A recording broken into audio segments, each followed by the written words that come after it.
Whether it's bad planning, bad luck, bad timing, or bad inventions, well-intentioned bad decisions have plagued history for thousands of years. Welcome to Historic Hindsight. Hello and welcome to Historic Hindsight. I'm John, that's Tom, and today we're going to take a trip back to the Civil War and talk about the first battle of the Bull Run. You want to give us some background information, Tommy? Yeah, sure, Johnny. So first, I want to preface here that we are calling it the First Battle of Bull Run because, as we know, the Union, that's what they called it. The Confederates actually call it Manassas. And if you go to the actual historical battlefield, it's still referred to as Manassas. But I'm changing that all because the Union won the war, so we get to choose what it's Winners called. get to write history. Yeah, That's I mean, always even though the Union, spoiler alert, they lose this battle, but still, we we won the war. We get to choose. It's Bull Run. Screw you, Confederates. Bull Run, not Manassas. Yeah, if you want to name stuff, win the war. Exactly. So a little bit of background information. The battle will start on July 21st, 1861. But what leads us up to this is we'll go back to all the way to the beginning with the Declaration of Secession by South Carolina on December 20th, 1860. So that kind of really starts the whole Civil War momentum. Okay, so that's about 6 months before this battle is when they declared When the their first state secession. starts, first states start to secede. The first major land battle is Fort Sumter, although it's not really. That's what kicks off the war, but that happens on April 12th and 13th. And the only thing you really need about Fort Sumter is it was basically the Union, after the Confederacy seceded, wasn't going to give up the forts that they had in the southern occupied territories. Obviously, the Confederacy was trying to get rid of Union troops on their soil, so they did a 2-day barrage where only a mule dies. So not a very effective Okay, first opening battle. Was it a Union or a Confederate? It was a mule? Union mule on the inside of the fort. So the Union suffered the first casualties. By a mule, and they actually will suffer the first casualties, although not due to war, but when the Union does surrender the fort to the Confederacies, and basically they just do that because they didn't have any means to keep the fort supplied. Right, it's already in there, and this was off. Where was it? Off the coast of South Carolina, I believe, was the coast. Yeah, and so they have no way to supply that fort or anything else. So. No. And so they just surrendered after being bombarded. But of course, that was part of the Union's plan, was to goad the Confederacy into opening up and firing the first shots. That way, anybody in the world looking on would be, right. All right, they started the shit. Looks a lot better for the press that the bad guys, as it were, started. Yes, yeah, exactly. So, but during the surrender ceremonies, when the Union was acknowledging that they are surrendering the fort, it's traditional that both sides do a cannon salute to each other. And it was in this cannon salute that some sparks hit a limber box behind the guns and detonated that. And so two Union soldiers do wind up dying during the surrender ceremonies, completely by accident. So the Union does get the first casualties of the war on both fronts, through actual combat by a mule, animal. And by human by a failed surrender ceremony. Why would you do that for a surrender? It is. Did this end it? Did this put an end to that, or did it keeps going on? Like, even after you kill a couple people, what? We just have to set off the cannons. And it's some kind of like it's not just a U.S. thing. Like, this is a globally recognized. Like in the Spanish-American War, when we take over Guam, it happens in Guam. Like the Spanish governor's like, "Yep, all right, we acknowledge," and they do a salute to each other. We'll talk about that at a later episode because that's hilarious in its own. But so we have Fort Sumter that happens, like I said, April 12th through 13th. So immediately after Fort Sumter, Lincoln calls for 75,000 troops to suppress the rebellion. So now we're officially at war with the Confederacy. In the process of doing this, Virginia, Arkansas, Tennessee, and North Carolina had yet to join the Confederacy officially. They voted not to secede. So at this point, what is the what states have seceded? Is it South Carolina, and then who followed? So you have at Fort Sumter, it was South Carolina, Texas, Louisiana, Mississippi, Oklahoma, I think. Okay. And then so it was pretty. I mean, it was pretty sporadic throughout the South, though. I mean, the total of 13 states didn't come in and join them, then they wouldn't have had a chance. it So would have been they a would have been very so disconnected. informal. Yeah, I mean, a lot of the fighting that's done through the Civil War is in Virginia, and so if Virginia never seceded, Yeah. and we'll get into that a little bit of that here in a little bit about the importance of states pride and state recognition. There's a lot of people that were born in, let's say, Virginia, for instance, like Robert E. Lee. He was initially asked by Lincoln to command the Union forces. But Robert E. Lee decided that once Virginia seceded, that he could not, in good conscience, turn his guns on his own people. Right. Because this is where his family was born. This is where his Yeah, family's this family must was have born. been I mean, all this very is confusing for a lot of people trying to decide who to who to support. fight Yeah, for. because what most Southern supporters nowadays don't realize, because they hold Robert E. Lee to this huge pedestal of this ideal of this is our supreme leader. This is who we Right. they hold him up on this pedestal. But in reality, Robert E. Lee hated secession. He thought it was unconstitutional, and he thought that slavery was a dying institution. So Right on both accounts. right on both accounts. And he actually even warned Jefferson Davis, the president of the Confederacy, that this isn't sustainable. Like Yeah. this isn't Right. this isn't right. It is unconstitutional. But we he should felt we like should he go about had- a different way. But he felt because like he his had home to state do- left, he felt obligated that he had to leave with his home state. Yeah. So, like I said, after the initial firing on Fort Sumter, Virginia, Arkansas, Tennessee, and North Carolina also joined the Confederacy, making it a full 13. Well, Okay. sort of full 13 Sure. states. They claim Kentucky and Missouri as part of the Confederacy, but Kentucky and Missouri never actually seceded. Okay. They stayed neutral. So at this start, now we have the official, playing field set up, the battlefield set up, the whole, campaign. We're all good to go. Soldiers on both sides are getting, trained up. They're being called up for arms, but we're also at a time where both sides are massively under-equipped, massively under-trained. Yeah. Well, you mentioned that Lincoln called for 75,000 troops to suppress a rebellion. These weren't 75,000 troops that they had on hand. No, these were 75. we Yeah, we need new people to come in because we don't really have a standing army. Yeah. And so they have to get those people to volunteer and then start training them and equipping them and forming basically an army in a matter of months. Yeah, and to give an idea of how, I mean, it's not only the manpower, but it's the equipment that goes along with it. So at that time, at the very start of the Civil War, the best rifle that we had available to our troops, standard issue, would have been the 1855 Springfield rifle musket. Okay. Absolute best that we could have had. A total of 58,000 of those were produced in its duration. So Right. we don't even have enough guns to arm the troops that we're asking for at this point. And of course, when the Confederacy surrenders, there's several arsenals that are down in the South that have some of these supplies and equipment that they basically that now the North doesn't have access now to. the South has those. Those are what they get to use for their armies. Exactly. So along with this call for troops, 75,000, Lincoln at the time goes to Winfield Scott, who's the commander of all the Union forces at that time. But the guy's archaic. I mean, he's 75 years old. He's on death's doorstep. So he's not going to be the guy that we go with long term. Right. They just needed somebody. But he's who was at the start of it. So that's why they asked for. Ready. Yeah, he's battle well, sort of. He fought. What war did he fight? The Revolution? It would have been the Mexican American War. Oh, not quite the Revolution. Not quite the Revolution. I think he might have actually been in 1812 as well. We do have a general that will play part a little bit later that might as well have been in the Revolutionary War. He was old himself. So Winfield Scott and Lincoln's idea to how to deal with the Confederacy is basically through a war of attrition. Yeah. So the idea was that he was going to what's called the Anaconda Plan. So the Union Navy was going to barricade the Confederacy on the coasts to prevent any supplies coming in from outside help. Sure. And then they were going to take the Mississippi with land troops and take every city along the Mississippi, effectively cutting the Confederacy in half. Yeah, you're basically controlling all of the supply routes and letting them starve out. And exactly. Like, hey, all right, we give up. We're done. And although the plan, I mean, that basic plan stays on through the whole 1861 to 1865.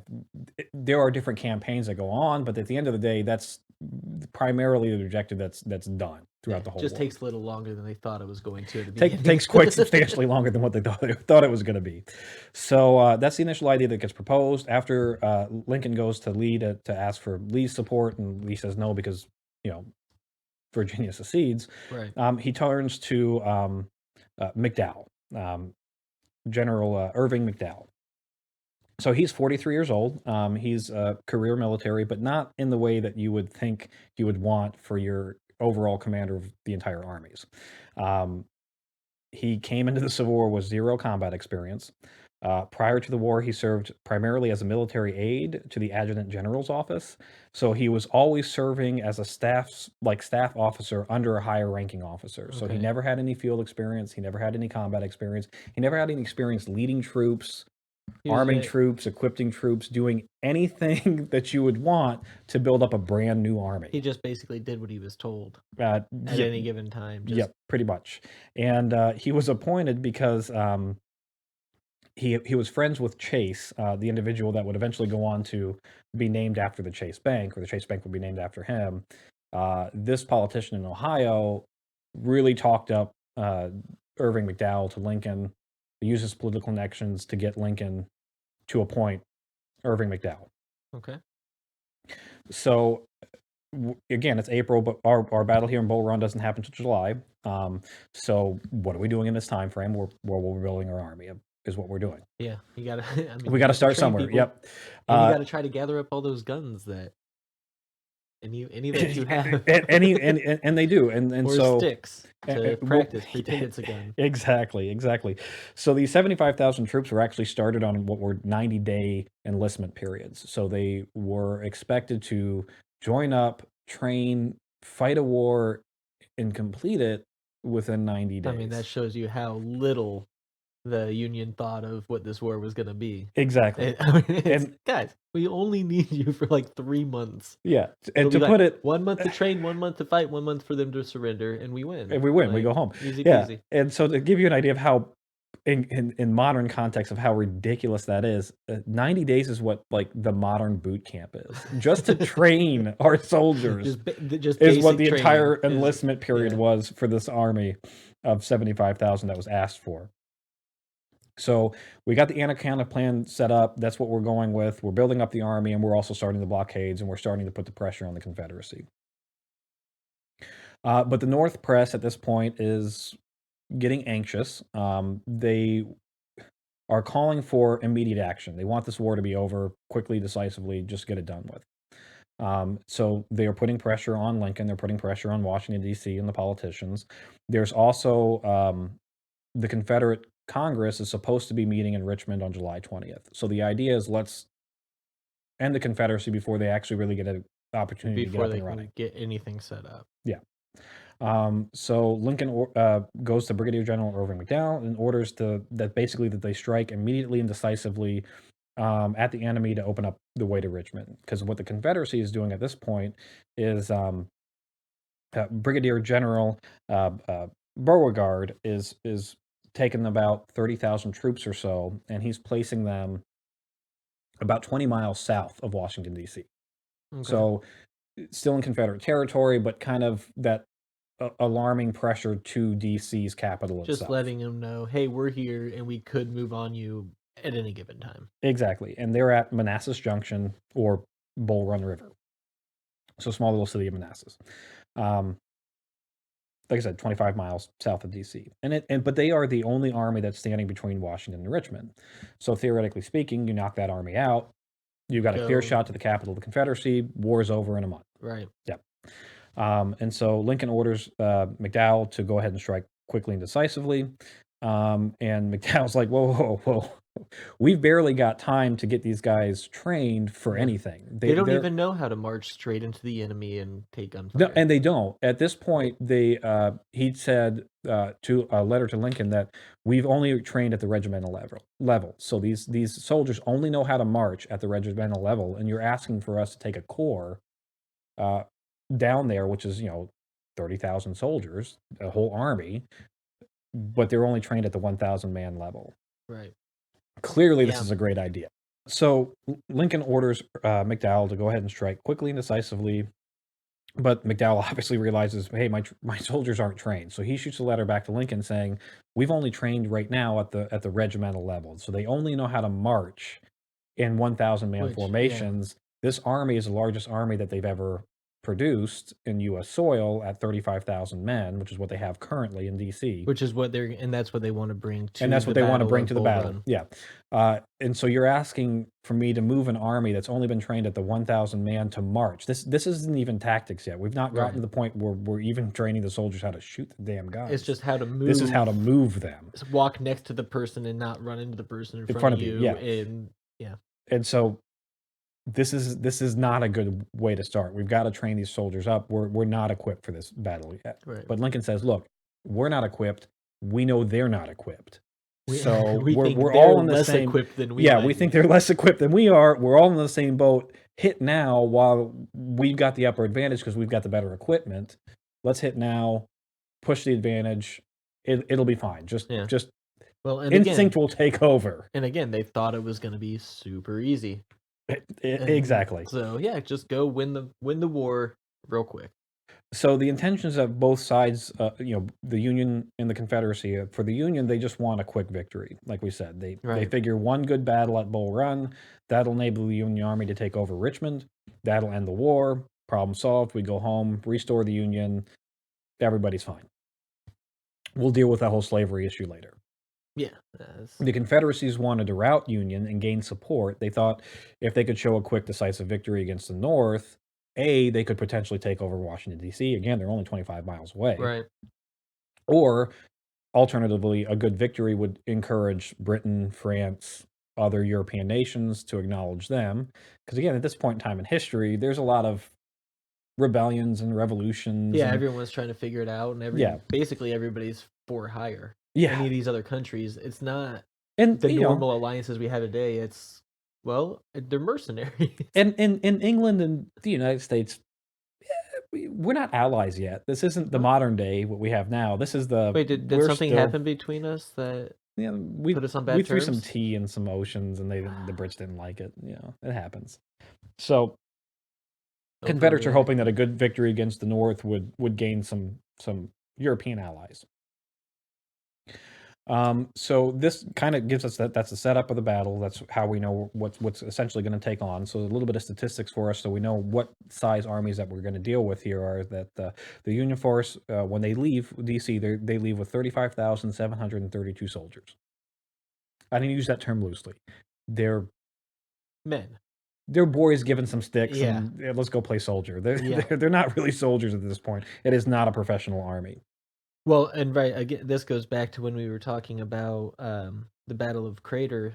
A lot of these troops were people buying their armies, right? Oh, yeah. I mean, and we had so this. These were... So right before Lincoln sends out this army of 35,000 down to Manassas Junction, there are actually 11,000 soldiers that come into Washington, D.C. that are these private built-up armies that are privately purchased, built up by various little local militias. Mercenaries. And Lincoln turns them away, says, look, we don't need you. You've not trained at all with this larger army, which is stupid because the army didn't train with nobody has. And turns them away at that start. Also, there was some equipment limitations. Sure. We don't have guns for everybody.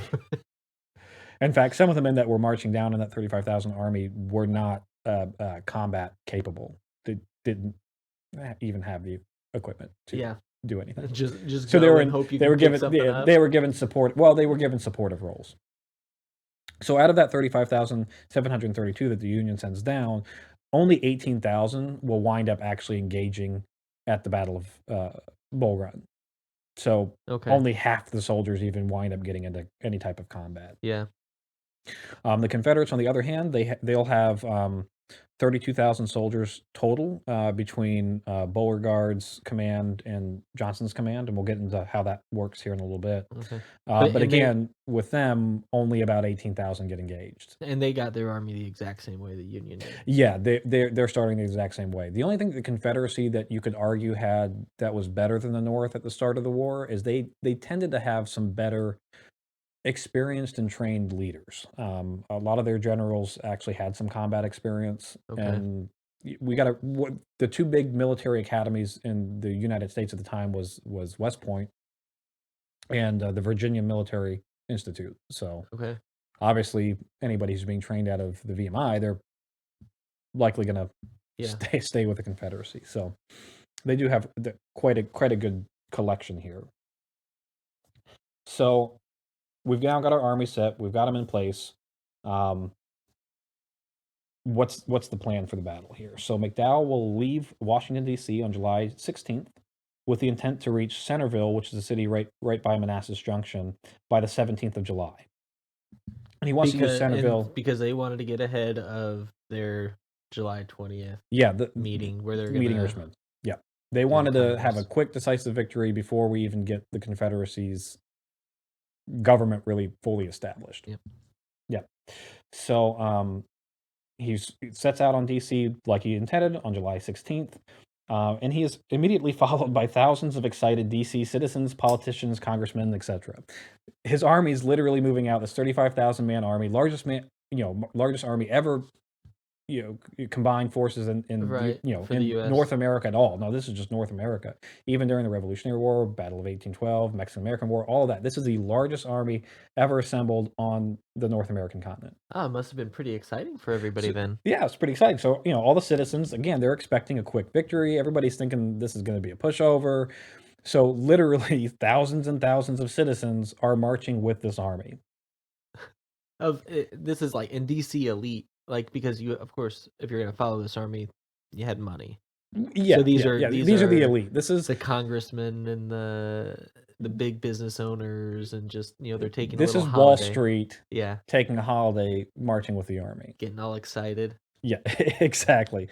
So spies, the Confederacy had a vast spy network in DC Okay. because if you don't know the geography of the United States, which I was even kind of ignorant when I first started looking at this, of how close DC was, like there are actually points of Confederate territory that's north of Washington D.C. Right. Yeah. Yeah. So It's right on that edge. it's right on the edge of the Confederacy here. So uh, it's kind of odd to think about it that way, but yes, this is the entire civilian population marching into an enemy territory. The Confederacy has this massive spy network, which is very easy to have because you're right there on the border. Most of the people who are supporting the Confederacy can easily live in, DC. It's a Right. hop, skip, and a jump, Yeah. less than a couple of miles from the border. So the spy network informs Beauregard that the Union Army is on the march down to your position. They're like, man, how did you get that information? Yeah, exactly. I don't think Beauregard needed spies at this point. I'm pretty sure all he had to do was look out his window, and figure Are it you out. talking about that like 50,000 Yeah, people marching? that huge dust Those cloud that's guys? coming our Oh, way. okay. Yeah, okay. So at this point, Beauregard's plan is Johnston is another commander of the Confederacy that has about a 20,000, 10 to 20,000 man army that's over in Winchester, Virginia, which is northwest of DC. So he immediately wires and telegraphs over to Johnson, hey, look, we need your assistance. They're more on the march coming down to us. The march doesn't go as well for McDowell as he plans. He's not moving at the pace that you would expect him to move. 25 miles, a good trained army should be able to clear that in a day.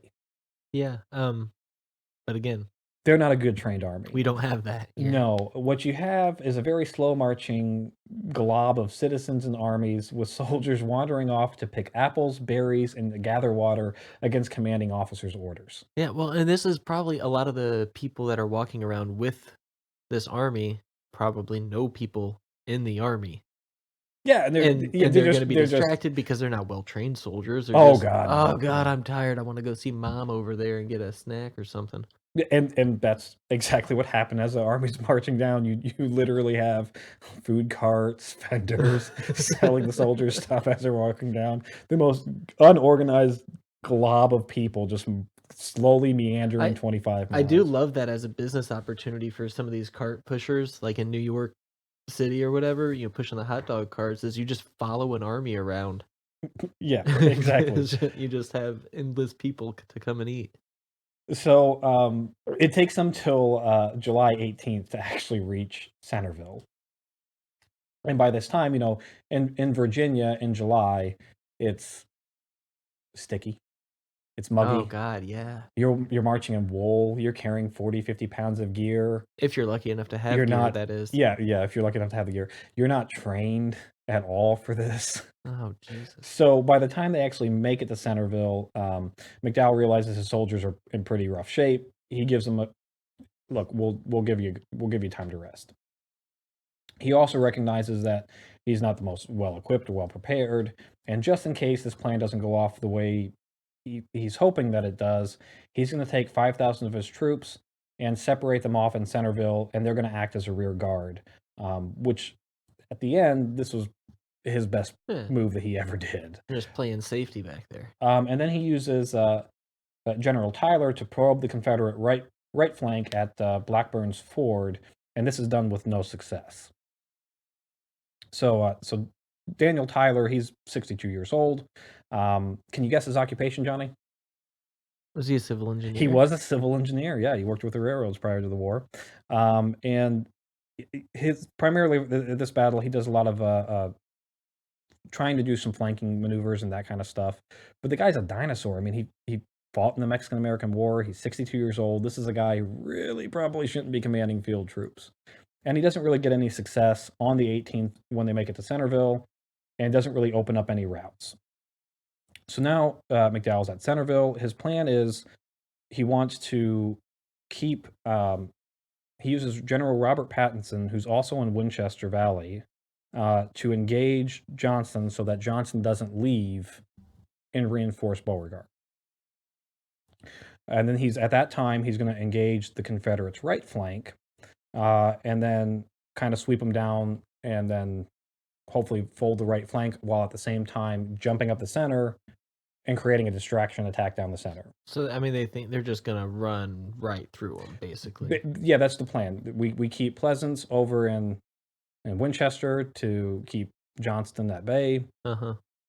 And we use a right flanking attack that's at the same time coordinated with a center attack. So the Confederacy will think they're attacking the center line. We'll move reinforcements to the center of the line. We'll hit them on the right flank. We'll fold up the right flank. The whole line will go with it. We win the war. We march right onto Richmond. The entire civilian population that followed us is going to cheer the whole way. That's perfect. What a great plan. Exactly. The problem with this is, like we said, the spies that were needed for Beauregard, the minute they left D.C., they knew what was up. Yeah. So they, he telegraphs Johnson, get your butt over here. We need some assistance. Okay, so we'll give you a little bit of background on what's going to go on in Winchester while McDowell's marching down. So we've got Joseph Johnston, who's a Confederate commander of that army in Winchester. Can we guess his occupation, Johnny? Is he a civil engineer? He's a civil engineer, Ding, ding, and he's got a good nickname. The Confederate soldiers loved him, and they gave him the nickname Joe. Real original. His nickname is Joe. They're not even trying. And no, they're not. And he's actually the senior commander of the Confederate Army at this time. So he's the overall commander of the entire Confederacy at the start of this. So he's actually above Beauregard. Big wig. He's the big wig. And he is also a veteran of the Mexican-American War, formal military academy graduate, all that stuff. So he's good. So he's tasked with now trying to leave Winchester, and he's going to have Jeb Stuart, who's the commander of the cavalry for the Confederacy. He's going to have him screen his movements, engage Pleasance, so that Pleasance thinks Johnston's still there, while Johnston and his men get on a train, hightail it over to Centerville. So they're being sneaky here. He's trying to be sneaky. Sneak around a little bit. So a little bit of information back with Jeb Stuart while we're talking about him. Guess his occupation, Johnny? Is it civil engineer? No, he's actually just career military. Oh. All of his life was in the military. I'll bet if he wasn't in a career military, he would have been a civil engineer. I'm sure he'd be working on the railroad. That's probably what he did when he retired. I'm sure it was. He was a graduate of West Point, served in the Indian campaigns prior to the war. And immediately he was one of the generals that resigned their commission with the U.S. once Virginia seceded. So just like Robert E. Lee, sided with the Confederacy basically because Virginia seceded and is his home state. Well, here I am. Might as well. Yeah, Why and Jeb would these Stuart, guys? he would get a lot of fame throughout the whole Civil War. He's a fairly skilled, flamboyant, and sometimes too arrogant commander, but fairly skilled. So on July 18th, as McDowell has entered Centerville, Johnston actually will leave Winchester at noon on the 18th. His movements are, in fact, screened successfully by Jeb Stuart's cavalry, and engages Pleasants. Now, 1 hour after Johnston leaves on railway, Pleasants shoots out a telegram back to D.C. and says, quote, "I have succeeded in accordance with the wishes of the General-in-Chief in keeping General Johnston's forces at Winchester." Perfect. No, you didn't. So a little bit of Oh, wait a information. minute. Yeah, you really didn't. Well, except They're for on all a those guys train that snuck and they're out. gone. We Yeah. didn't do anything with them. No, you very much didn't. So a little bit of background information about Patterson, the genius who thought that he was successful in keeping Johnston at bay. He is also 69 years old. He is a dinosaur. Nice. Can we guess his occupation prior to the war, Johnny? Was it civil engineering? No, he was not a civil engineer. No, he was actually his family was from Ireland, and they were kicked out due to insurrectionist behavior. So his family's pre-IRA, so they're the Irish, they're fighting the English, and we don't like the English rule, so they get kicked out by England from Yeah. Ireland, and they move to the United States. No, this guy's actually just career military. This game's a lot more fun when everybody was a civil engineer. It was. I was way better at it. He's a veteran of the War of 1812. 1812, Johnny. Veteran of the War of 1812. Which occurred when? In 1812. And he's a veteran of the Mexican-American War. The guy's a dinosaur. And he did a lot of manufacturing prior to the war as well. So career military, also established mills, not a civil engineer. But he did the whole mission accomplished telegram to D.C. when it wasn't mission accomplished. Hang the manners. Right now, McDowell's plan's already going to shit. Your troops are tired. You've arrived in Centerville a day late. You're giving them time to rest, which probably is not a good idea, knowing that, Johnston's now on his way by rail. Well, you think it's not a good idea, but then you consider these, again, are not trained troops. These are a bunch of boys. True. That are like, I'm tired. I don't want to go fight a war. Yeah. And so he lets them rest for a day. Yeah, he does. But so he's now got Johnston, who's on rail on the way over to Manassas Junction to Centerville area. So it's clearly, look, you probably want to engage now before they get extra troops. Engage now before reinforcements can come. But he doesn't do that. Instead, like I said, he lets his men rest. And so so they did know that reinforcements were on their way, or well, what happens is McDowell's a little suspicious of the telegram, thinks that might not be actually true. When he's engaging on his flanking maneuvers that aren't going the way he wants, he actually has one of the many firsts in the U.S. History here is that he uses the balloon Enterprise to actually scout the battlefield. So hot air balloons. A hot air balloon, first use of hot air balloon in military history, to actually scout the battlefield for him, at which point he realizes, yeah, maybe they're getting some reinforcements. There's some trains coming in. There's a lot more people coming. This isn't exactly what we want. So, at pressure of Johnston escaping, McDowell is basically forced to react. So he wanted to have a couple of more days to plan the battle, but instead, over the 18th and 19th, he's seeing that more and more troops are coming in. And he also has one big other hill obstacle to go over, and that's the, remember that 90-day enlistment thing I was talking about, Johnny? Yeah. Yeah, those are coming up. Oh, the contracts. Yeah, that all the people signed. Yeah, they're coming up. In fact, he has two full regiments, 2,000 men, that their 90 days are up on the 19th. Are they paying attention, though? No, maybe they just forgot. No, they're paying attention. And so McDowell has a sit-down conference with them, with the generals, and says, look, please just stick around for a couple more days. We're going to go ahead and engage. Just wait until after we start the battle before, you All right, yeah, you muster I'm out. sorry we're, a day or two late on your contract. Work the extra days and then it'll be over and we'll be done and then you can go home. War's over. Yeah, but unfortunately, the first time they hear gunshots from the flanking maneuvers that are trying to kind of do probing, they turn tail and say, "Nah, we're good. They We're gonna." bounce. And they bounce. They just bounce. They march right back on Nah. to right back up to Washington D.C. and muster out. Yeah, so remember our contract was up and we were gonna work those couple extra days? We're not gonna do that anymore. So he's now losing soldiers. He's now knows on the 19th and 20th that reinforcements are coming in, and maybe this would be a good idea to just not push the battle. Like, let's march back to Washington. If you're We'll not gonna regroup. rush it, just take a step Like, back maybe we'll and just. really plan. But we can't do that, Johnny, because Lincoln ordered you a quick, decisive victory, That's right. and Well, you that'd did look just bad. that by waiting for 2 days. Oh, it'd look bad for the press too. Yeah, and it would look horrible for the press. Like, you to imagine the newspapers? Oh my god. We can't turn tail and run. So on July 21st, McDowell finally, again, he reaches there on the 7th or on the 18th and spends 2 whole days doing nothing. Finally, on the 21st, decides I'm gonna go ahead and engage. But he's got to change his battle plan up a little bit because obviously the probes in the right flank are showing that there's a little bit stronger force there than he was wanting. So he comes up with a great idea. I'll hit him on the left. Changes it up, buddy. Yeah. Yeah. Oh, So the whole overarching idea is the same. We're going to hit down the middle with diversionary attacks and then march on the left flank instead of the right. instead of the right. And this has to be very Wow. coordinated and very well timed with an army that's not marched in formation Should be no problem. above 1,000 people. This should be no problem.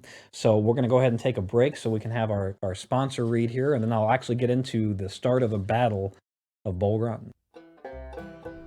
This week's episode of Historic Hindsight is brought to you by Sir James Clark's celebrated female pills. Also known as the Great English Remedy, this invaluable medicine is unfailing in the cure of all those painful and dangerous diseases to which the female constitution is subject. It moderates all excess and removes all obstructions, and a speedy cure may be relied. In all cases of nervous and spinal affections, pain in the back and limbs, fatigue on slight exertion, palpitations of the heart, and hysterics, the pills will effect a cure when all other means have failed. And although a powerful remedy, the pills do not contain iron, calomel, antimony, or anything hurtful to the constitution. Caution: these pills should not be taken by females during the first 3 months of pregnancy, as they are sure to bring on miscarriage, but at any other time, they are safe. That's Sir James Clark's celebrated female pills, sold by druggists everywhere.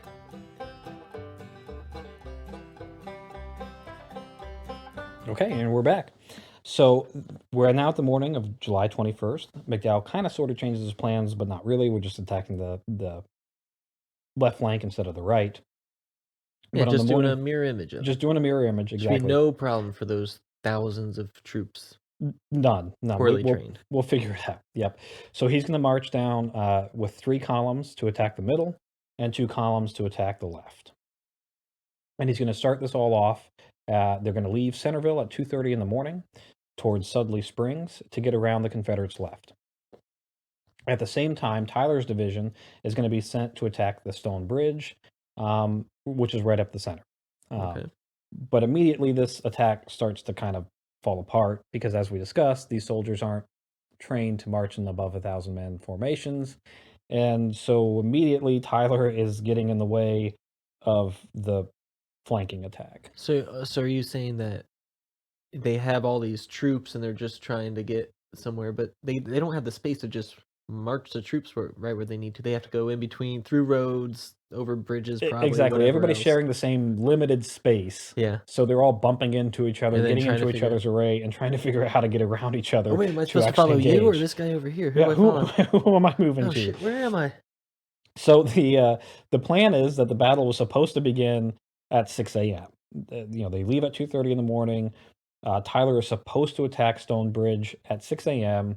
And then Hunter is supposed to attack the Confederate left. Yeah, So these Civil War folks don't mess around with how early they start fighting. no, they want to start right Good early in the God. morning. Yeah, God, right? Can we push it Screw back till that. 9? So give a little bit of information on Hunter, the guy who's going off to attack the Confederate left. He's the big dog. He's the one that this whole battle is going to hinge on, because if he doesn't fold that left flank, everything's for naught. Yeah.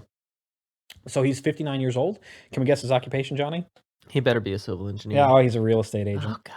Oh, bless it. but and also a speculator. So he looks at land and does all the speculation, maybe a little gold prospecting thrown in there, Okay. and he's a real estate. Yeah. Can you imagine a century 21st real estate agent going into battle? I'm sure this is going to go really well for him. But in his defense, he is a graduate of the U.S. Military Academy. Oh, well, see, there you go. And That's basically trained. And he will, in 1862, he makes his mark in U.S. history as, without orders, emancipating all the slaves in rebelling southern states. So a little bit before Whoa, Lincoln gives his alright. order, he goes ahead and makes his own order and says, "Look, we're gonna emancipate all the slaves in rebelling states." This order was obviously immediately rescinded when the higher ups were like, "You can't do that." I mean, he gave his best effort, though. To make matters worse, he was actually put in command of his branch of the army after his commanding officer tried to do the exact same thing in 1861 So these guys all and was had relieved. plans. Yeah, Like, so they had it figured out. they were like, "We're gonna make this war about slavery Guys, before why don't- Lincoln even does it." Why don't we just emancipate all the slaves? Why don't we just do that? Problem solved, then we don't need to fight, Yeah, right? this seems easy. And he does, when he emancipates the slaves, he gets a nickname, Johnny, and his nickname for doing this is Black Dave. Oh, God. I was gonna say it can't be worse than Joe. I Nope. think it might be worse than Joe. His nickname's Black Dave. So David Hunter's supposed to it's supposed to be a coordinated attack. They're supposed Just to clarify, he's not black, right? No, Yeah, it's okay. Black Dave because he's Yeah. a friend Nope. to. Yep. You got it. Yep. Yep.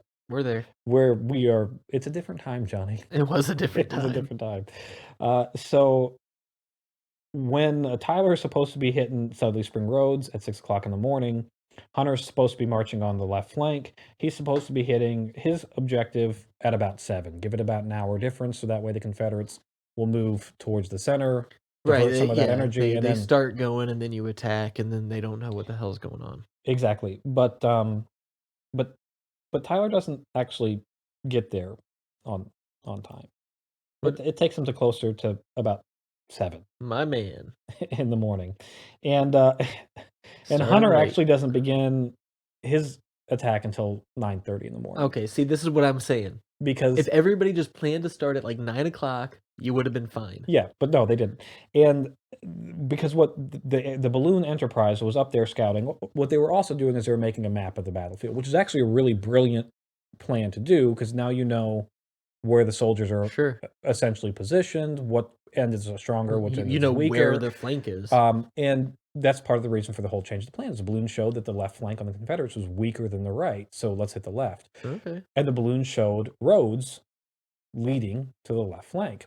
But what Perfect. they didn't show were that those roads were actually cart paths, Oops. and you can't really march an army down cart paths with any kind of efficiency. Yeah. Well, because, I mean, that's not just a road or a path to the length of a cart or the width of a cart. It's big old ruts in the ground. Yeah, on either exactly. side. It's rocky terrain. Yeah. It's not the best for moving. And that's why the Confederates on the left was a little bit weaker, is because they recognized that the terrain wasn't ideal for engaging troops in, so they didn't need to be as defended on that side. Right. So, like I said, Tyler doesn't engage till about almost close to 7, 6:30 to 7 in the morning, and then Hunter doesn't begin until 9:30 in the morning. Which, at this point, that's still not necessarily a bad plan, assuming that there wasn't anything else to cue Beauregard that, hey, something's going to happen. Yeah, if they can, as long as they can do everything in secrecy. Yeah, it's fine. Except that at 5:15 in the morning, McDowell opens up an artillery barrage on Beauregard's headquarters while Beauregard was eating breakfast Oops. and an artillery round went right through the hotel that he was staying in and interrupts his breakfast, which is unfortunate because like that could have been it. That could have been the end right Yeah. then and there. You knock out the Confederate general. mean- like we're already got them in disarray. It would have been perfect. And if you do it with such precision while he's just sitting there chilling, eating breakfast, like, Oh yeah, forget about it. Perfect, That would perfect. terrify the entire South. But instead, it doesn't hit him. And obviously, at 5:15 in the morning, if I've got an artillery shell coming through my basically my bedroom window, I'm gonna go, something's fucky going on. Like, Uh-oh, guys. I think there's something going on. So they give a little background information about our Confederate general here. His name is Pierre Gustave Toutant Beauregard. I'm guessing he was not a civil engineer. Johnny, you'd be wrong. He was actually, in fact, a civil engineer prior to the war. I thought we were gonna go back to some like dance instructor again. No, but he did hate his name. God, I'm bad at which, this game. I mean, Pierre Gustave Can you Toutant. blame him? No, I can't.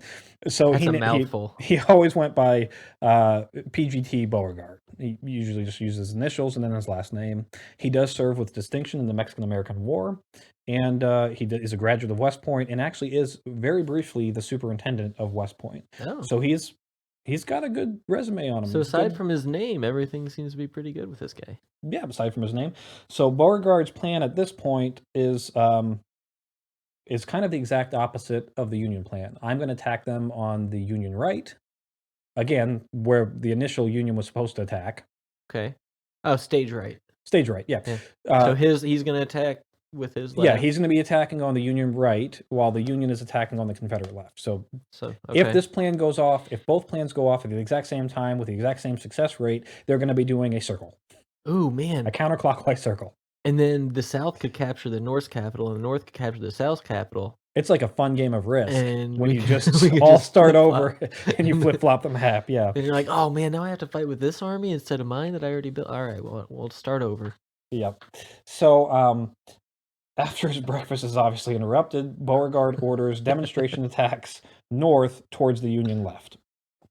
But misinterpretations of orders, miscommunications of orders stop the assault right dead in its track. So we have... Because again, of these troops are trained. Yeah, nobody's trained with any real degree of efficiency or intelligence or basically anything. So what was supposed to happen is Richard Ewell, give you a little bit of background information of him. He's 44 years old. Occupation, Johnny?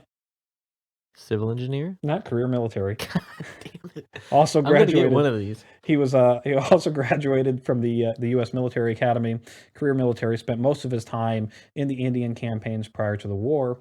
He also has a nickname, John, and this one's perfect. It's actually... Is this a good nickname? No, this is a good nickname. Okay. It's Old Bald Head. So it's simpler time. We didn't have as good of nicknames, I guess. Well, I mean, he might have been the first one named Old Bald Head, though. That might have been like a cutting edge nickname of the times. He very well might have. Now, Ewell, a lot like Lee, was kind of counterintuitive to what you would expect. Also home state of Virginia, so when Virginia secedes, he secedes. But Ewell's actually pro-Union, did not believe in the Confederate secession, did not believe in the existence of the Confederacy, was also understanding that slavery was a dying institution. So it's a pretty high percentage of the generals in the Confederate Army that are generals of the Confederate Army kind of by default. Because their home states basically seceded. I don't want to shoot my neighbor or command armies to shoot my neighbor, so okay. I will fight alongside where I gotta be. Exactly. It harkens into, Nazi Germany. Not all Germans supported Nazis, but what are you gonna do? Yeah, what are you gonna do? Your place where you live is at war, and I don't want to get shot, so I guess I'll take up a gun against the people shooting at me. Yeah. So, and then after Bull Run, after this battle, Ewell actually goes to Jackson and states that the only way the South could win is if they freed all the slaves and would allow them to fight for the Confederacy. And he actually volunteered to lead black soldiers if they were to do that motion. I mean, that's a heady play. How do you think it turned out, Johnny? Do you think Well, I'm guessing everybody was like, yeah, of course my slaves can go fight a war for their freedom instead of working in my fields. Yep. Nope. They That didn't do doesn't that. now that does there's People no weren't. widespread Confederate order to free all the slaves and have them fight for the Confederacy. Because Doesn't then what's happen. the point of having a confederacy? If Well, all of your slaves are now well, freed. don't tell any modern supporter of the South that the only reason why they fought was for slavery, Johnny, because they'll fight you on that. That's fine, they can fight me. Okay. So, Ewell didn't move, even though he got orders. He was supposed to move up and attack the Union right. Yep. But he doesn't move because he thought his orders were to only hold the Union Mills Ford in readiness and preparedness to advance, and he's claiming that he never got the official order to move up. So he basically, yeah, so he got an order. He's supposed to just stand there and wait for an order, and now he's saying he never got that order, Basically, yes. pretty much. And so another Confederate general, D.R. Jones, he was supposed to attack in support of Ewell, but he found himself moving without any assistance on either of the flanks because Ewell's not moving. And he decides, you know what? I'm not going to do a suicide mission and go attack by myself. So, but he caught it. He noticed that no one was coming with him, and then he just stopped. Exactly. Stops and goes, nope. You know what? I'm not going to do it. So probably the smartest person in that area of the battlefield at that time. Yeah. Like, I'm not going to engage my soldiers in the useless. I would say right campaign. behind all the guys that had their contract up and decided to just I'm run, going to go home. turn tail and run. Yep. So obviously the Confederate plan, Beauregard's initial plan doesn't work. So he's now in full defensive mode. He's not going on any kind of assault. Let's just see what the Union throws at us and respond to that. Okay. So Hunter, we're now back to him. He's now pushing on the left flank. It's 9:30 in the morning. He's good to go. At this time, there was only supposed to be 1,100 Confederates on that flank, according to the Enterprise Balloons scouting report. Okay. And Tyler's diversion attack at the center, it actually worked. It pulled some of those troops down to the center. But this is the first use of what's called a wigwag semaphore signaling corps. So they actually have just big colored flags, and the way you move them around communicates. No, the flag guard. Flag guard. Yeah, exactly. So the Confederate center is using, for the very first time, these flags and are communicating with the Confederate left. Quote, look out on your left, your position has turned. So at that point, they start diverting 900 Confederates from the center to the left flank. So now we've got reinforcements coming in. Yep. And again, Hunter's slow because the terrain is shit and is not meant for this. Yeah. And nobody's trained. And also at the same time, you remember Johnston's forces that left by train a couple days ago? Right, yeah, they're showing up. Yeah, they're showing up first thing in the morning. They're starting to get off the trains. And so instead of engaging 1,100 soldiers, we now actually have another 2,800 that are being reinforced to that side of the field and is slowing down Hunter's advancements. So even like more. 4 times. 4 times basically what they were expecting to come up against. But we have William T. Sherman, who's underneath General Tyler. Give you a little bit of background information about Sherman. His name is full name is William Tecumseh Sherman. Kind of a good name actually. That's not bad. Like it. Yeah, I like it. No, yeah, that's a good war name, really. It really is. He's 41 years old at this time. Can we guess his occupation, Johnny? It better be civil engineer. It's not civil engineer. Damn it, Tommy. He's a businessman and an educator prior to the war. He actually does serve with distinction at Bull Run. As one of the only Union officers that will be distinguished for his actions here at Bull Run. So he was a businessman. Did he buy his own thing? Do you know? No. He's also got military training and background, so he didn't buy his own command. Okay, so he's here legitimately. He's here legitimately as a trained soldier, one of the better minds throughout the entire Civil War for the North. He's one of the better generals. Large in part because of his name, probably. Probably also, and he is the guy who would eventually kind of just burn everything to the ground on his march through Georgia to the sea. Yes, it's that Sherman. That Sherman. Yeah, it is that Sherman. That name did sound familiar. So he, Sherman underneath Tyler, he's able to cross Bull Run River and hits the Confederate rights and starts to push the right flank. So, although that wasn't a part of the normal plan, they are engaging on the right with the Confederacy, and he's actually able to make some headway on the right flank. Okay, so at that same time, we also have our first instances of friendly fire. So we get into this poorly trained, poorly equipped soldiers. Right.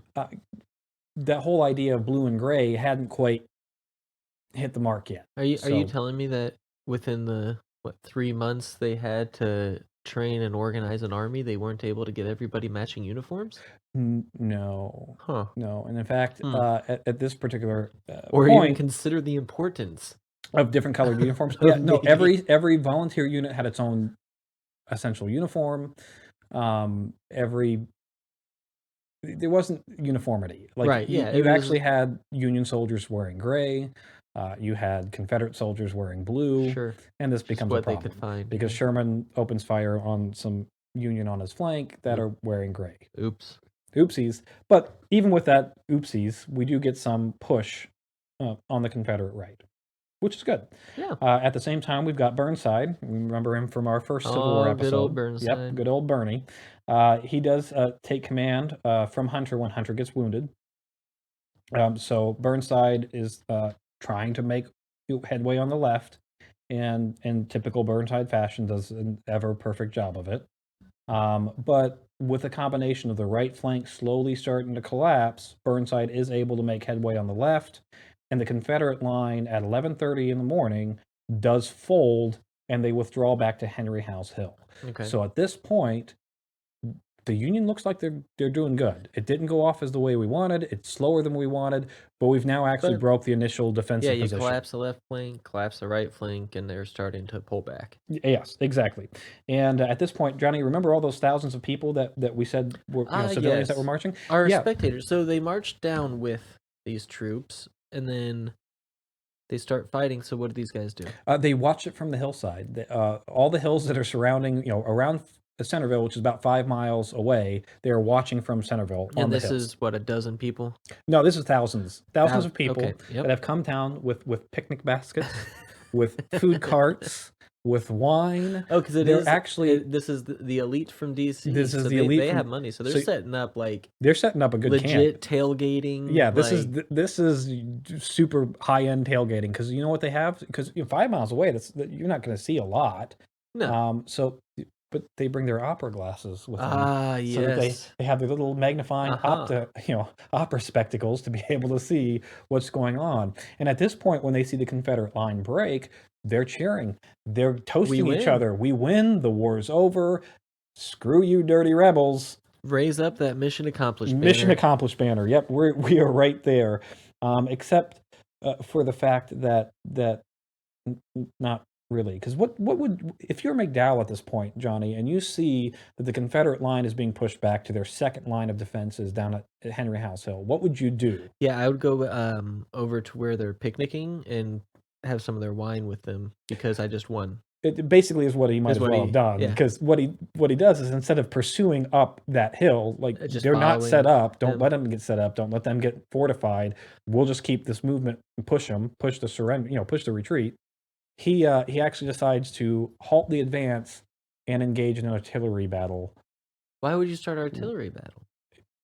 I guess he was thinking he'd soften them up. I don't know.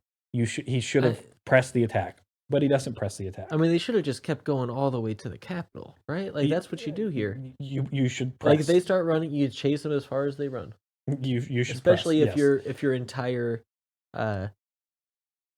goal before the war was to end it quickly.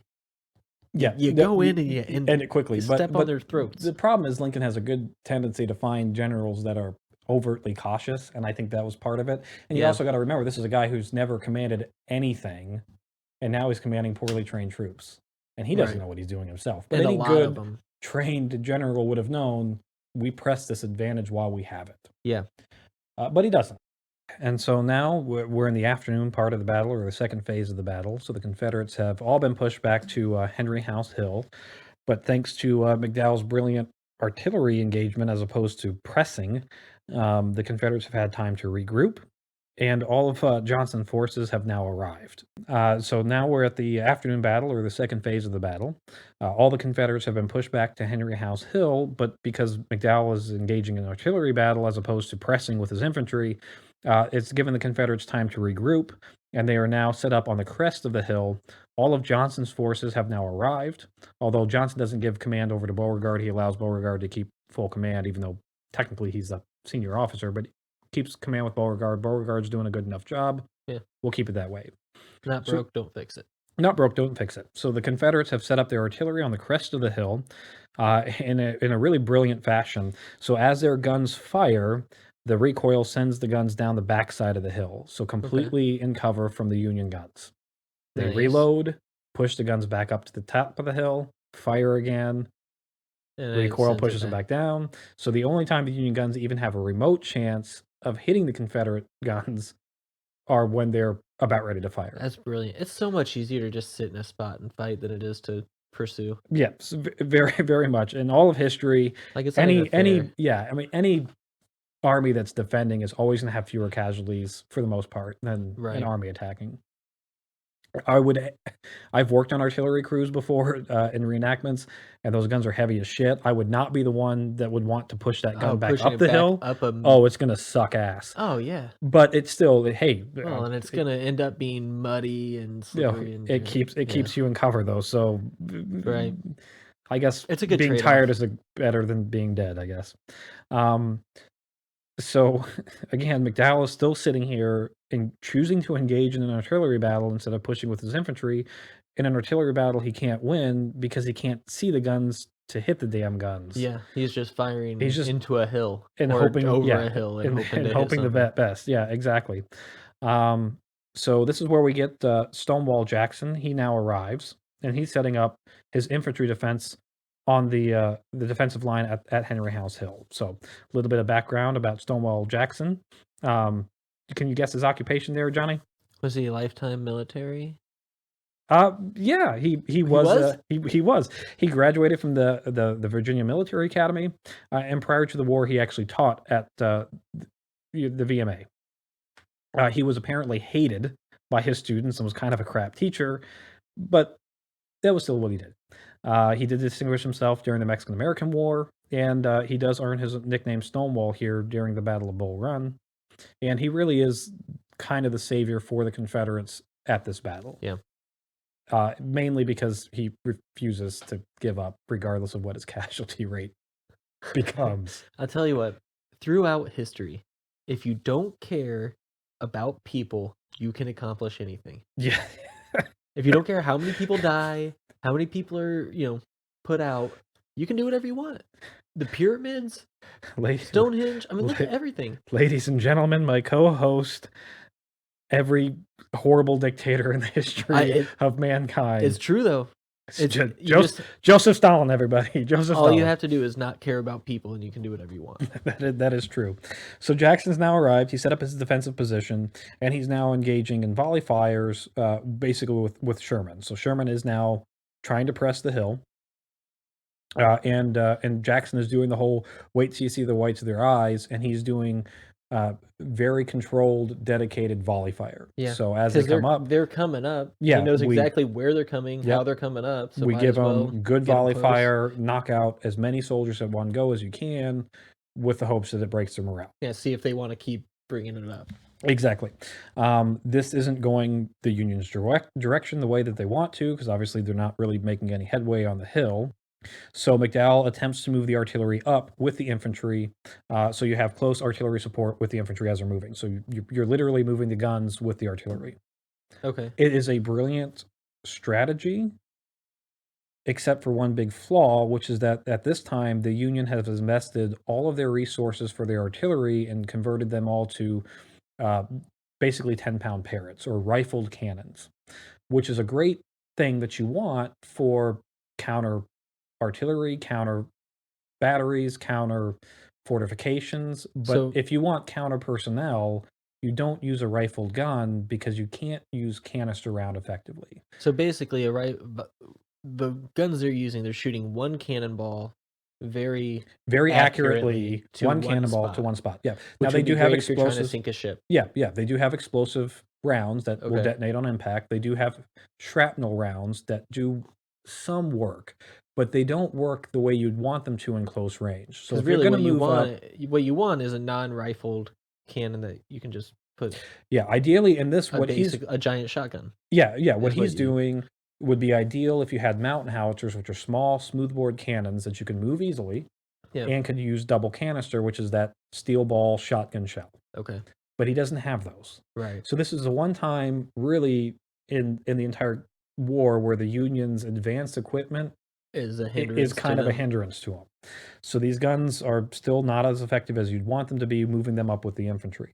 But what he does wind up doing is creating the first known civilian casualty with the owner of Henry House Hill, which is Judith Carter, who is an invalid 85-year-old woman, a little old lady who lives in the home and will be Oh killed. no. And she'll be killed by this artillery fire. So this poor lady is at her house. Yep.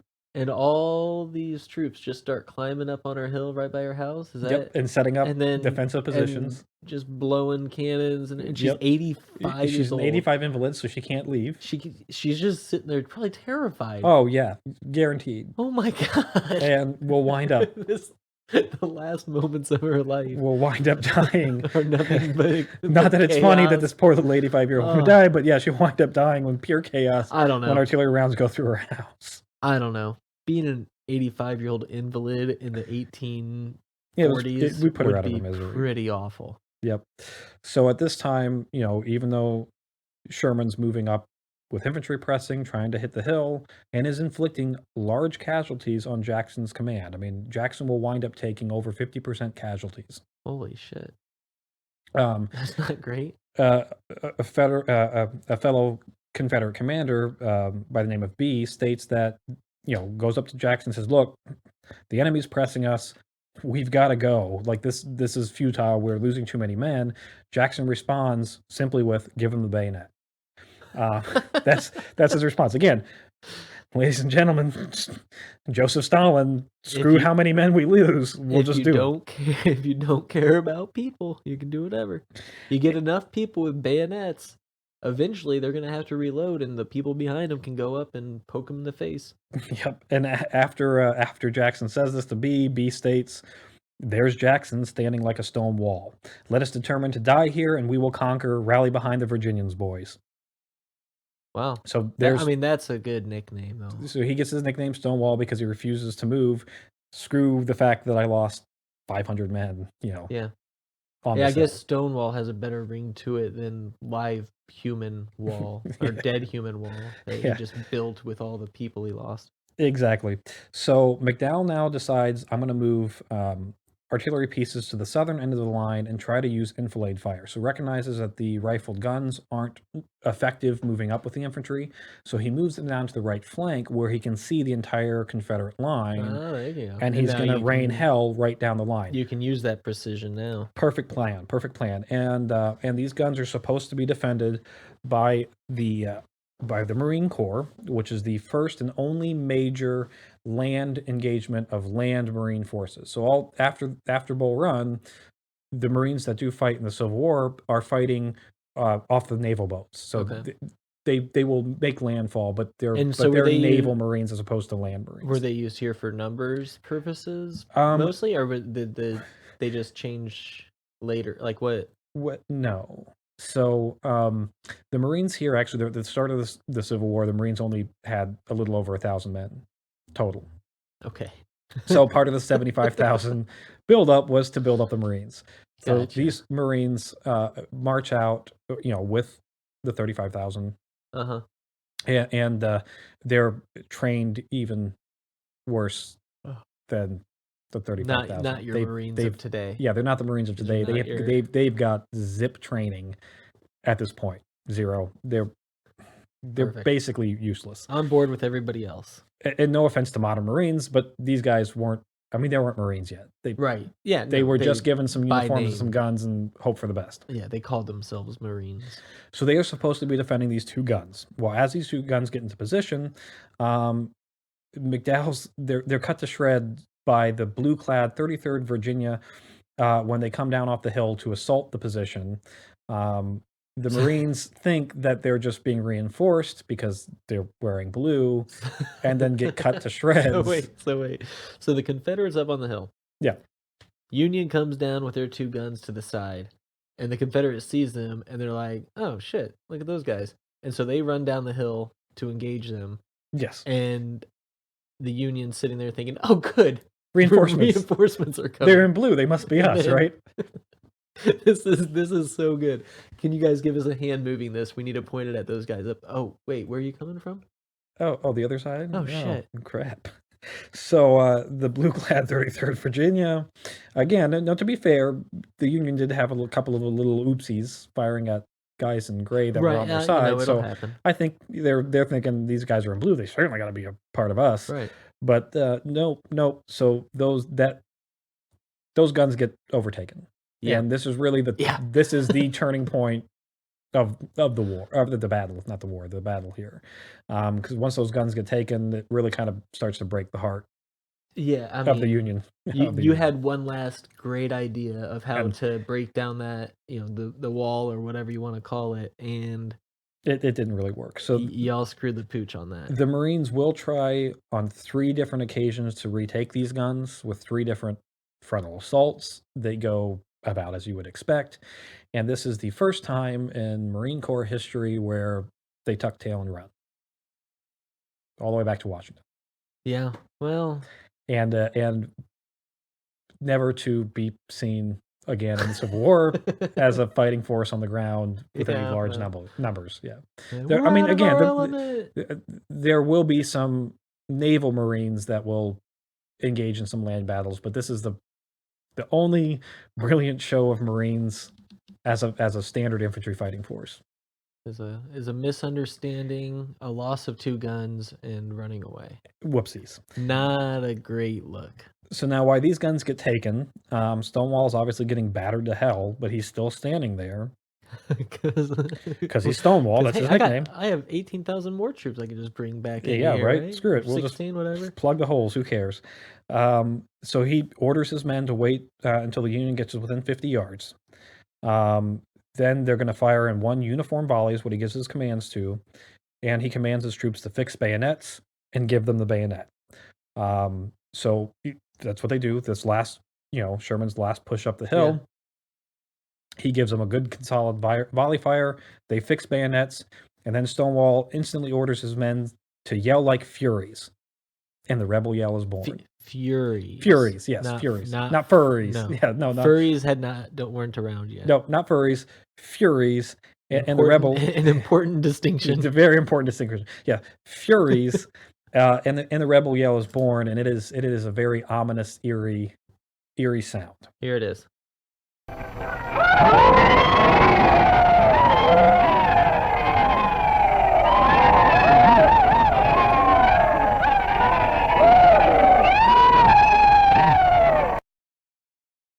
So imagine you're an untrained soldier coming across that. Yeah, that's terrifying. And you've got thousands of men with bayonets running down a hill at you. Yeah, and so this was volley fire followed immediately by this bayonet push. The rebel yell and so you just watched people running down a hill. Yeah, you just probably watched a couple of guys next to you take a hit. Yeah.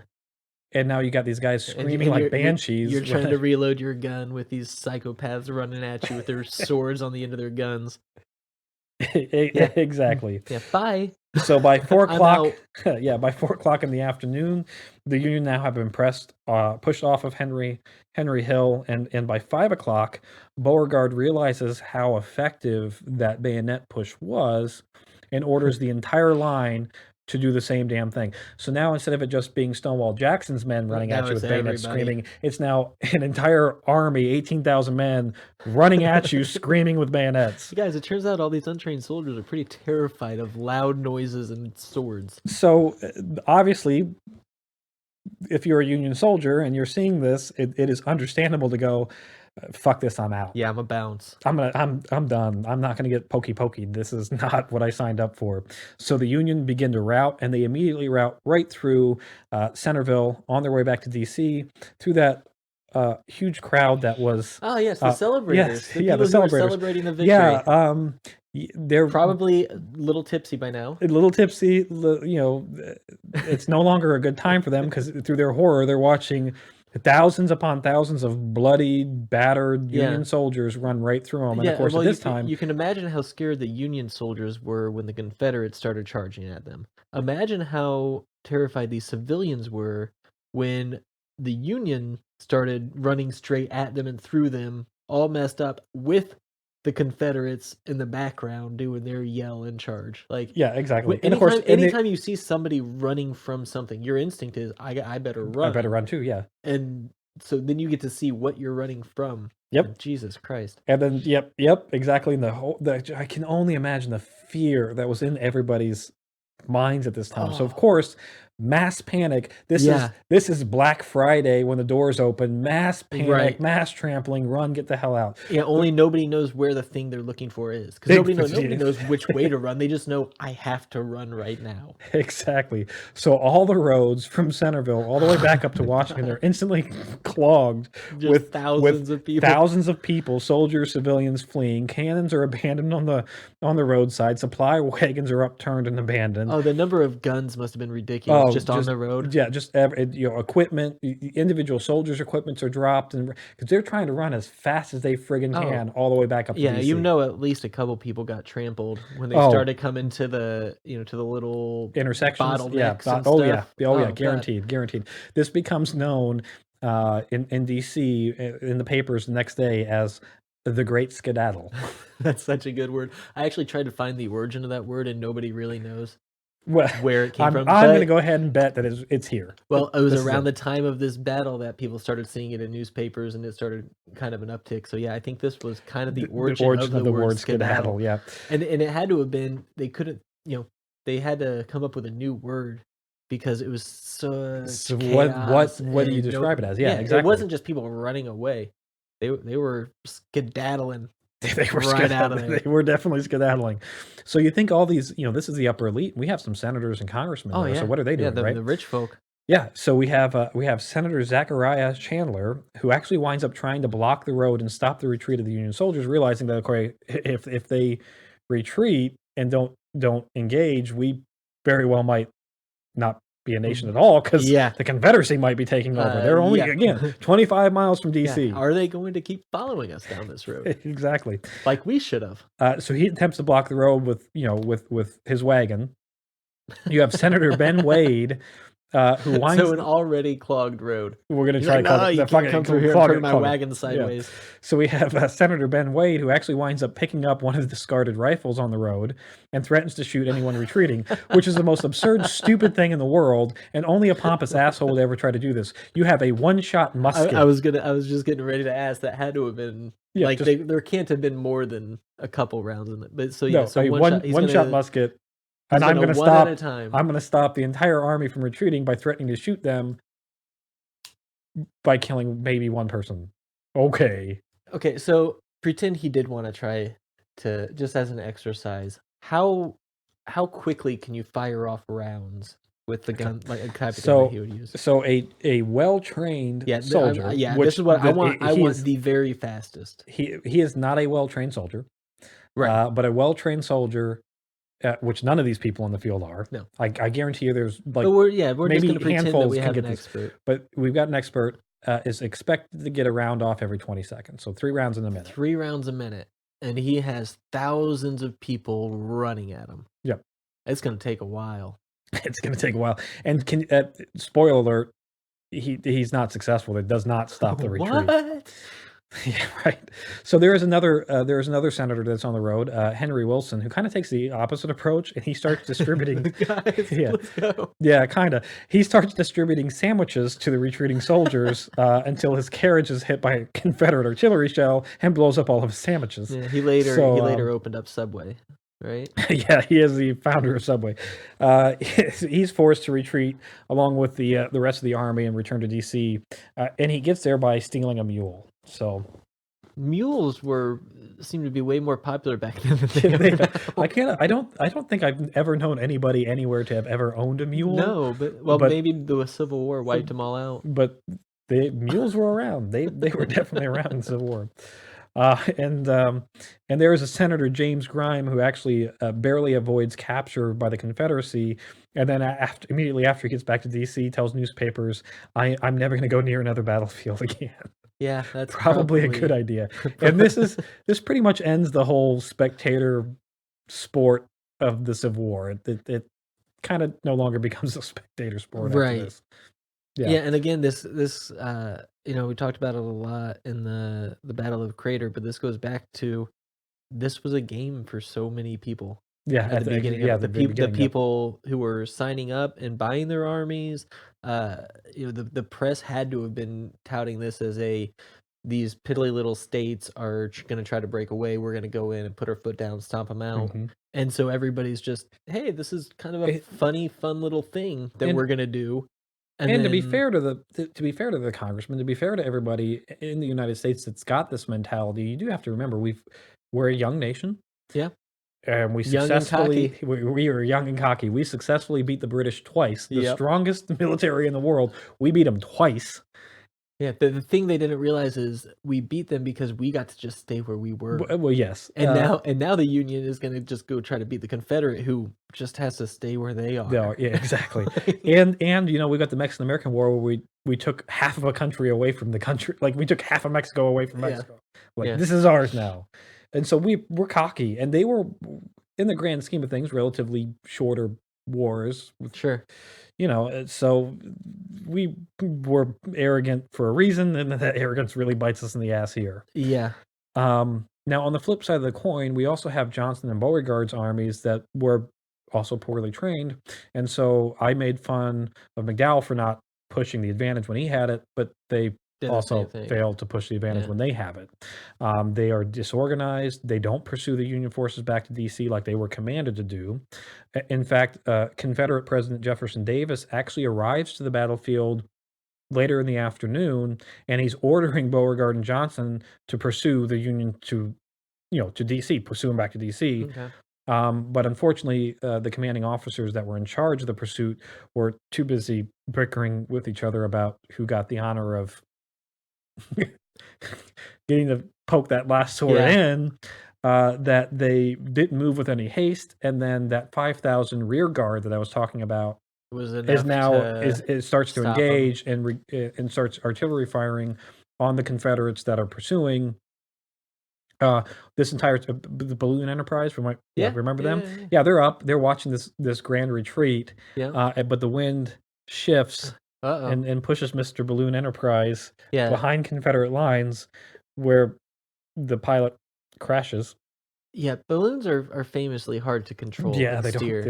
There's no way. Yeah, that's Y wherever the wind goes, and that's that where you it goes. don't steer them. Yeah, you don't. No, so it And they crashes crashed. behind, Confederate lines, but, luckily for the pilot, he's able to escape in the Grand Skedaddle and get back without being captured. Well, with all that chaos, I'm guessing the last thing they were concerned about was some balloon dude. Yeah, yeah. But they probably just thought it was some other spectator. Yeah, Just yeah, some rich so dude got in his balloon to watch just the war. to watch it, yeah. So, needless to say, this is a victory for the Confederacy, although, yeah, I don't know, it's not I mean, sorta. yeah, it's not, the Battle of the Crater where it's an overwhelming victory for the Confederacy. It's a victory for them, no doubt, but it doesn't end the war by any stretch of the imagination for either side. So in the immediate aftermath, McDowell is relieved of his command, appropriately so. Both armies are criticized by both presidents for failing to effectively deploy troops, leaving well over 50% of their actual army unengaged during the battle. So both sides didn't weren't able to get their troops in to the Yeah. field effectively, weren't be able to engage effectively. Both armies show that they were massively needed more training, massively needed more equipment. And both Lincoln and Jefferson Davis immediately after the battle call for more troops because clearly this is going to take longer than a month. Yeah. And And we're gonna need to extend those contracts, boys. we're going to need to start extending those contracts. Lincoln instantly recalls the 11,000 soldiers that he turned away the week prior. Guys, wait, come Guys, back. wait, come back, we need you. It does show that the confusion over the uniforms and flags have to be resolved. So the Confederates are also having their own issue with communication issues, visual Sure. cue issues, all that stuff, because they're the stars and bars, the actual stars and bars, not what we think of as a Confederate flag today, was a stars on a blue banner with Yeah. one white stripe with two red stripes. So it's red, white, red with a blue in the upper left corner with stars in it. So Very similar-ish similar to to the the Texas US. flag, Yeah, or yeah, yeah, kinda similar to the Texas flag and obviously and the very similar to US the US yeah, flag. right, So just when fewer the flags are stripes. waving in battle, it's hard to And there's determine. chaos, and you're not you're looking colors basically. Yeah, you're looking at colors, and it's kind of hard, and so that is when the Confederate battle flag is developed, is after the Bull Run. So no Okay. Confederate battle flag before Bull Run. After Bull Is Run, that more there's a similar battle to flag. what we see today? It's similar to what we see today, but it's Still still not the not same. the same flag. The colors are different, the size is different, but But that that X design, that X yeah, design the is what's, defining yeah. piece of it. Yeah. And then obviously the Confederates start the idea of maybe we should kind of get a little bit more uniformed as we can with our uniforms, although that's easier said than done when they don't have At least pick a color. resources. Yeah, they initially try to settle on a brown butternut because it was Yeah, easily they had but the tree bark that they were sure. able to use, but of course that runs out pretty quick, and the ink and dyes run out pretty quick. Yeah, And as the war goes on, it kind of switches over to gray because gray is pretty easy for wool because you don't really have to use much dye. right. But then by the end of the Civil War, their uniforms are pretty much white because they're not even bothering with any kind of dye. They're just It's getting just the anything dirt out. and the manufacturing process. That's what the color of the wool Right. is. Yeah.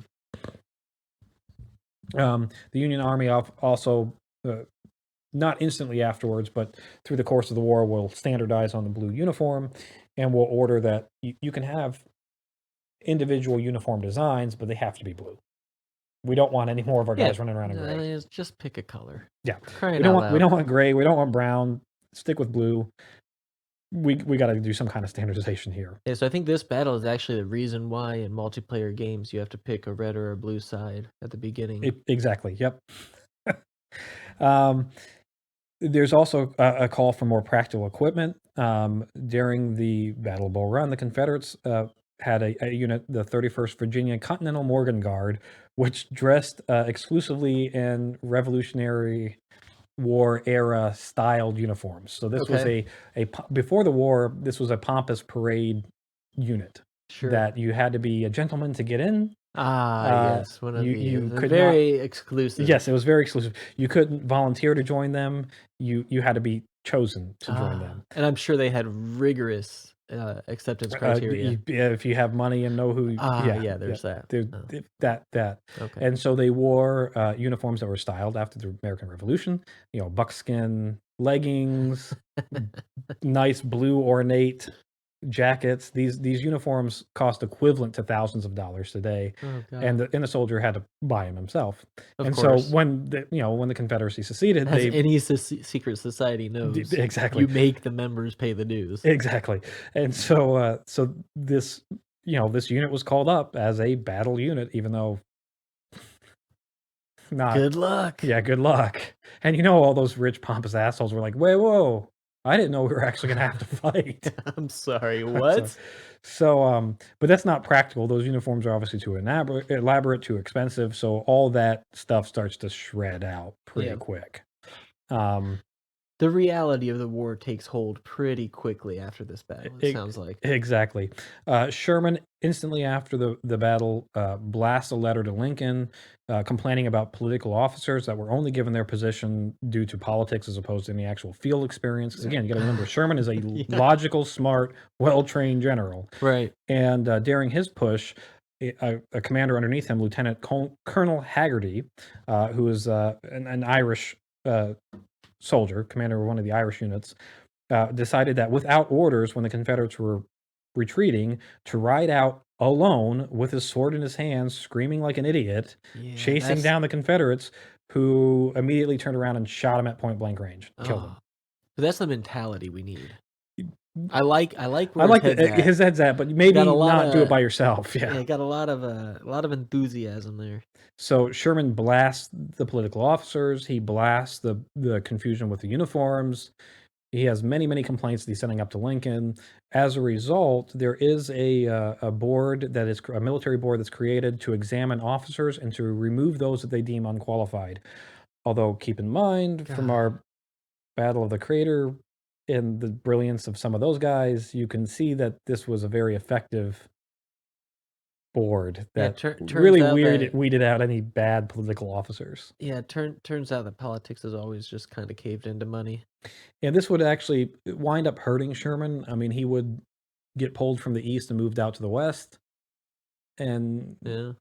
he does have a reputation of kind of being a loudmouth, and it doesn't Wait, it didn't sit well with Lincoln he all makes his way the back time. through the East, though, He does. right? He does eventually get back to the East, and he makes his way back to the East in just the most superb fashion. Obviously, after this, of course, the most important thing is that the civilians pretty much stop watching the battles. Yeah. So that's it. That's a kind of a wrap of the first major. There were some smaller skirmishes, but this is the first major battle during the Civil War. To give you a wind down of what the final result is, the final tally, the final score here. Out of the 18,000 Union soldiers that were engaged, there was 2,708 casualties. 481 of those were outright kills. God, 1,011. that just seems so low. In the grand scheme of things, yeah, it does. Just with how much chaos and everything that was going on and all the miscommunications, and I that's a lot of people, but yeah, I mean, it just 18,000. feels That's many people. I mean, that's 5%. Yeah, I mean that or the 2,700. That's a little over 10% casualty. It's still not nothing to right. shake a nose at, but yeah, 481 that were outright killed, 1,011 that were wounded. A lot of those would wind up dying because the successful wound to recovery rate in the Civil War wasn't high. You got to wonder how, if the casualties being so low, how much that has to do with just poorly trained soldiers. Yeah, I mean, they're not a lot hitting, of these people haven't hitting everything. Shot miniguns, and so yeah. No, and then there's also 1,216 that were missing. So these are these are logically probably a lot of them are bye. I'm not doing that again. And then, but I'm sure a lot of them were killed as well. The killed number is what they know. They actually have a head count for. Right. A lot of the missing soldiers are also dead, but they couldn't find the bodies for them. Yeah, because if you take away the missing, the casualties go way, way down for the Union, and actually below what the casualties for the Confederate forces are. Yeah. But again, most of those missing were probably dead. A lot of them were dead. Some of them were captured. Some of them probably skedaddled. Yeah. And just never returned to any kind of command structure. Didn't go back. And then, some of them were definitely killed.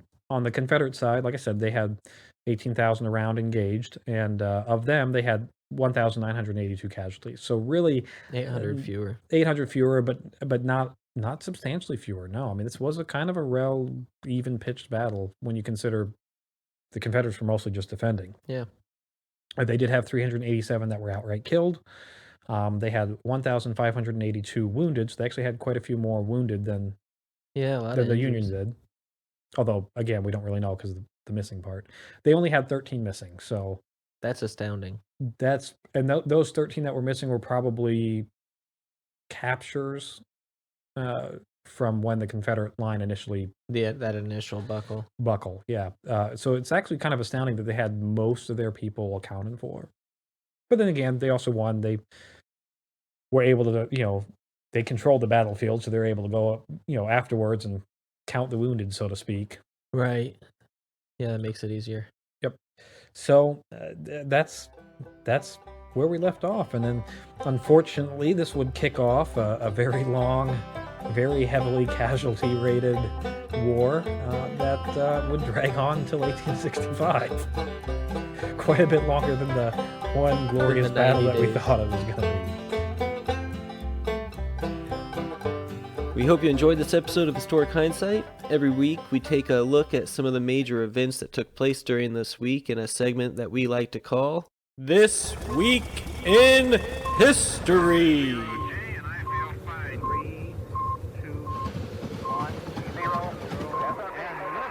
Discovery, go at throttle up.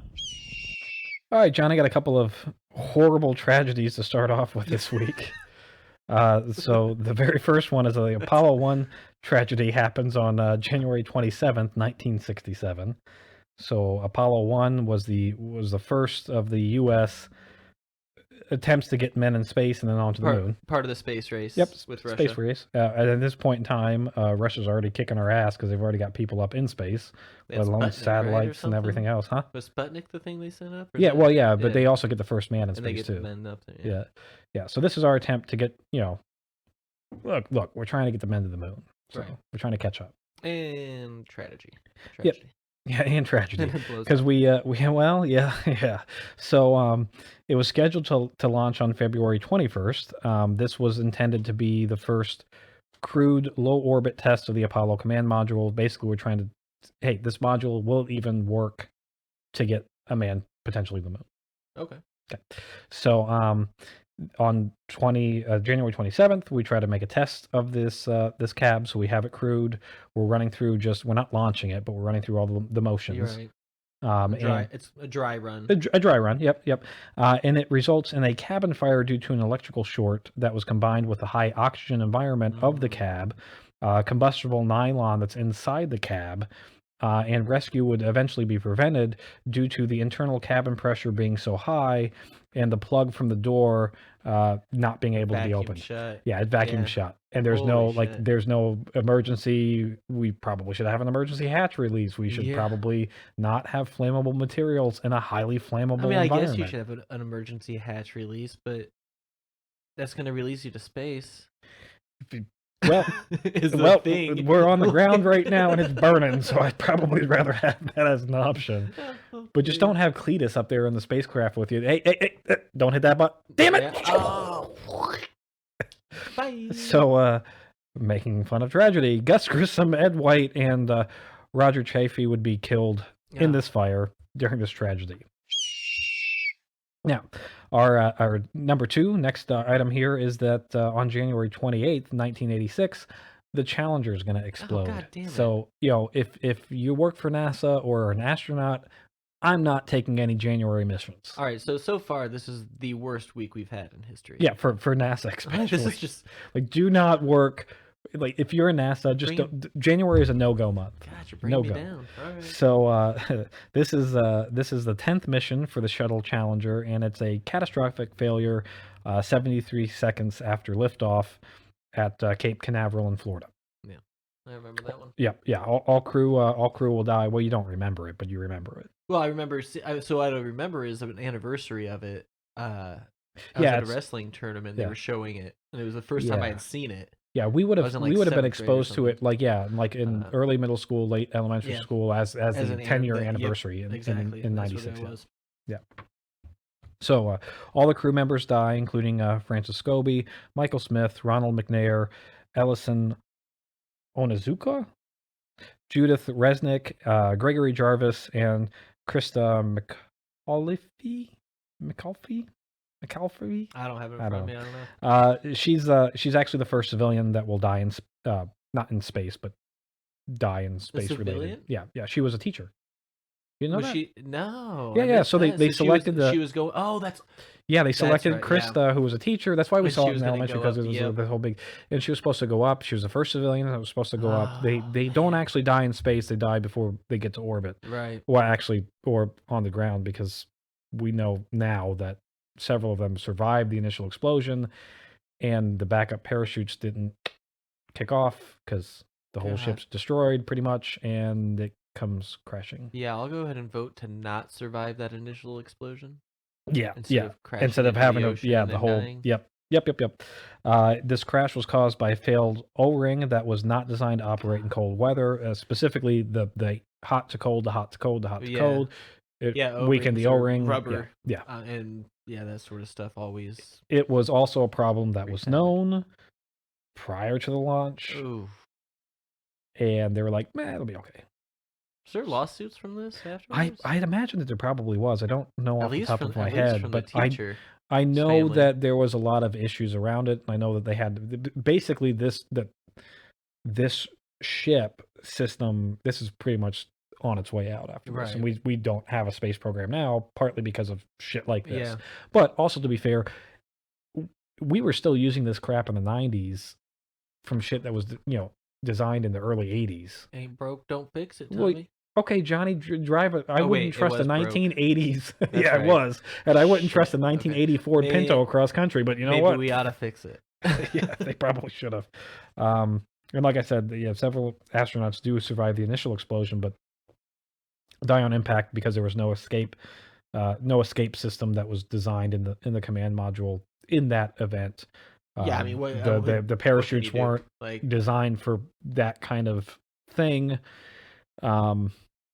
NASA actually, it's another one of the big no-nos for NASA. They deemed the spaceship too reliable for any need of an escape system they or didn't learn this backup shit system. with the Titanic. They Too didn't- large to sink. They didn't learn the shit from Apollo 1, like with Golly. well, we don't have an evacuation system, No, so it's probably fine. No, yeah, no, it's this one fine. definitely This one won't will fail. work. So on a more happier note, Johnny, I do Oh, have the thank third God. thing. Third thing, this is a fun, happy, this is a good fact, Johnny. This is a good one.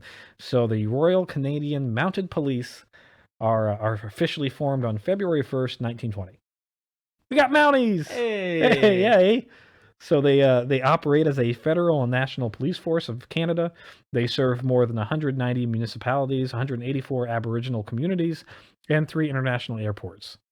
I kid you not, until I was like 23, I thought the Mounties were a made-up thing that we used to make fun of Canadians. I didn't think they were real. Like, Nope. when I saw them in movies and shit, I thought it was just like a made-up, like, maple syrupy type Canadian thing that we were like poking fun of them at. These guys are a full legit. They're kind of like our FBI. Yeah, Sort of. they're like Yeah. badasses. Yeah, they're like legit. They do. They're not mall cops. No, they're not mall cops. They are badasses. They're like the FBI. They do have something that's legal up in Canada that is very much not legal in the United States, in which it's called the Project Big Man or the Big Boss. And so what they do is, if they suspect you of criminal activity, they will spend millions of dollars convincing you to join them in a criminal enterprise. So let's say they think you murdered somebody. They will send a guy to your house. It's coercion. Yeah, they'll send a guy to your house who will then like convince you to like join his enterprise. They'll get you to do a bunch of illegal shit. Keep in mind, these are the Mounties also doing the illegal shit with you. Yeah. And then once you work your way up in the system, they'll have you meet Mr. Big or the big boss or the big guy or whatever they call him. Jail, And or just a polar bear. It's Canada. I don't know which one. No, it's a legit, like it's this person who's pretending to be the big boss, and he comes up to you and says, "Hey, look, I want you to take this new rank, but I'm not going to trust you unless you tell me the truth about everything. And we think, like, we know you were charged with murder, but like they didn't have enough to hold you, but we think you did it. So tell us the truth about it. You did it, didn't you? And if you don't tell us the truth, we're going to murder you." Nice. Okay. So complete and total coercion, and they do this shit all the time. There's actually American citizens that were like 2 high school age kids that were convicted of this shit. Like they did this whole Mr. Big thing, and it's a snafu. How long did they let you live that like cool criminal gang? Oh, this shit goes on. This shit goes on for years. Yeah, years. I think I'm thinking when I'm like 68 ish, I might just move up to Canada and try to get involved, because like you can live pretty big as like a mob style criminal. Yeah, right. That's not a bad existence. There was a podcast I listened to, Small Town Murder, where they talk about this Mr. Big thing with a guy who murdered his kids. Well, allegedly. I mean, he did. Allegedly. Yeah. But they used the Mr. Big because he drowned him he said he had strokes, or it's not strokes, seizures, and he drowned him in a retention pond. Allegedly. And he said he took the kids out to the park. He had a seizure. He doesn't remember what happened, and they were drowned. Oh. And so they get this guy to like this whole Mr. Big. They spend millions and millions and millions and millions of dollars on this guy, and then he's like, yeah, I did it. When like they're like, if you don't tell us the truth, we're gonna kill you because we're the mafia. And he admits to it, and it's a big old fucking ordeal. So this shit happens all the time. That's what that's what I know the Mounties for. Well, way to take your happy little fun third tidbit and destroy turn it into coercion and murder. Well, here's a fun fact for you then. We'll end it on a positive note.